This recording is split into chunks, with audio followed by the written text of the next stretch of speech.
Hi guys, so another little video about katana versus longsword, which always seems to be a popular topic. So if you go onto YouTube and you search katana versus longsword, one of the first videos you'll find, or certainly on the first page, is from some American TV show. I don't know the title of it, and it's got the guy who's the drill instructor from Full Metal Jacket, who's a cool guy, but it's a typical really trashy American show with big production values but really bad information in it. Okay, and what they do there is they get a longsword, and I'll note it's a fairly bad replica longsword, not a good one, and they get a katana. I can't tell what the quality of the katana is, and then they repeatedly stab. Well, they do various things. They do cutting and all sorts of things, but they stab into a breastplate, a steel breastplate. Now, the first thing to note about that is it's a pretty awful looking fantasy LARP, very thin, looks like stainless steel breastplate. Okay, so really it's not really, it doesn't really represent a breastplate as such. It represents maybe a car door or a bonnet on a car or something like that. But anyway, it's interesting. They stab a piece of steel with these two swords, and unsurprisingly to me, and probably most of you who know much about swords or who understand the laws of physics, the katana wins. It wins the thrusting test, and they conclude the katana is better at thrusting than the longsword. Well, where do you even start with that? I mean, I could probably make a 1-hour video talking about this and how frustrating things like that are. However, instead, I'll just limit it to one particular aspect, and that is that, yes, I would fully expect most katanas are as good, or in some cases even better, at thrusting into a thin piece of steel than a longsword is.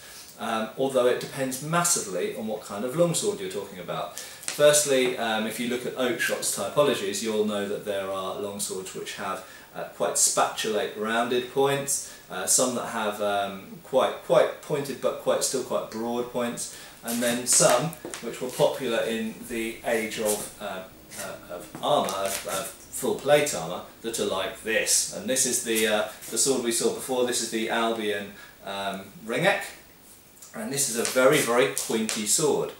Okay, now just looking at it objectively, why would a sword be shaped like this? Well, there's many reasons. Some people argue it creates a long weapon that's still nicely balanced because it has a lot of mass in the blade here, and this is the part of the blade that you mostly defend with. But if we just limit what we're looking at to the last few inches of blade, to the point, what we've got here is something that's very long, narrow and pointed.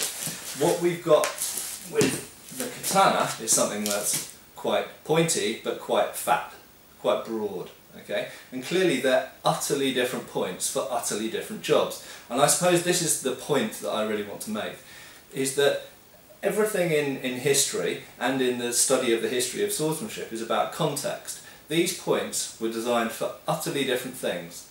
Okay, now I'm not really going to talk too much about the katana point because, as I mentioned before, I'm not an expert on katanas. And I don't claim to be an expert on longswords either, but I know more about these than I do about katanas. Now this point is entirely different. It's actually not the beefiest point in the world. You're not going to ram this into breastplates in general. It wouldn't be a good idea because you'll probably lose the tip of your weapon and you won't achieve very much. However, if you look at the historical treatises, what these type of swords are often used for is thrusting into gaps, essentially, gaps in armour, so the armpits, the groin, neck, wherever, or thrusting people who aren't wearing any armour at all, or are maybe wearing clothing. Okay, so if we look at it from those points of view, this type of long, thin, narrow point is actually very good. So if we start at the upper end, so if someone's wearing full plate armour, where you're thrusting is likely to be defended only by padded material, and clearly that's going to be very good at getting through padded material. Probably, incidentally, better than that. That's more likely to get caught in a gambeson and not get through it. This is much more likely to go through it. And if they're well armoured, then over their undergarment they will have some of this stuff, and this is riveted mail, commonly known as chainmail. Now, an interesting feature, so this is riveted mail, fairly authentic stuff. The rings are maybe a little bit big, but they're not too bad. The interesting thing is, if you get one of these pointy swords, you'll notice, ta-da! Have I burst the mail? No, I haven't used any force or anything, and yet just by poking the blade through, bam, I've got at least an inch of point already through the mail and into the person's ribs or armpit or groin or throat or wherever you're stabbing. So what you've got with one of these very pointy swords, which I'm holding carefully because it's very sharp, don't do this at home, kids, is something which can poke holes in people very, very effectively. Okay? Now, another thing of this video online that you can watch and laugh at, not mine, theirs, is to do with stiffness. And actually, the katana, because it's a very short weapon, this is actually about the same weight as this longsword. And yet look at the blade length difference. Okay? So what they've done with the katana is they've put the same amount of metal into a shorter blade, resulting in something very, very rigid. And clearly that's going to be very good at thrusting when you've got all of the blade in front of your hands.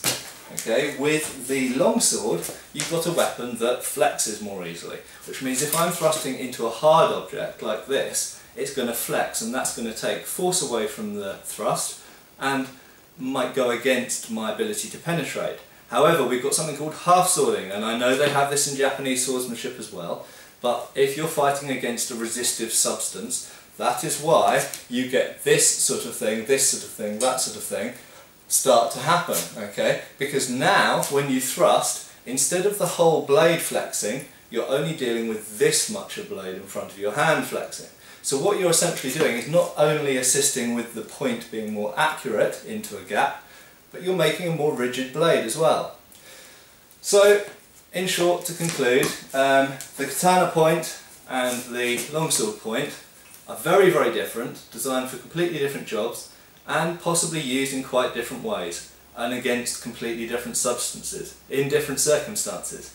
This katana is going to find it practically impossible, or at least extremely difficult, more difficult than with the longsword, to get through mail or padding in the gaps of plate armour. And this is not a weapon that is designed to fight the knight.